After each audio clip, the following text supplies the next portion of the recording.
నమస్కారం ఘంటారావానికి స్వాగతం. ముందుగా ప్రధానాంశాలు.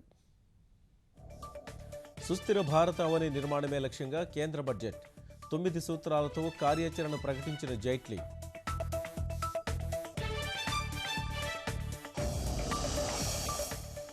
పేదలకందే రాయితీలకు ఇక ఆధార్ అనుసంధానం. బడ్జెట్ సమావేశాల్లోనే బిల్లు పెడతామన్న ఆర్థిక మంత్రి.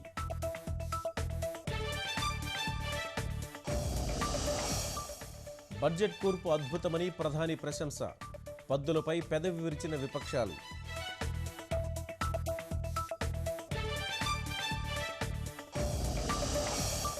ఆంధ్రప్రదేశ్కు ఆశించిన మేర దక్కని కేటాయింపులు. విద్యాసంస్థలు, పోలవరం, విజయవాడ మెట్రోకు స్వల్ప నిధులు.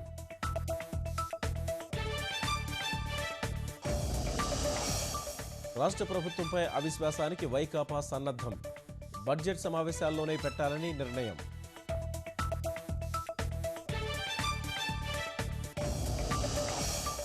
స్పాట్లైట్ చిత్రానికి ఆస్కార్ అవార్డు. నటుడు లియోనార్డో డికాప్రియో, నటి బ్రీ లారెన్స్ కు పురస్కారాలు.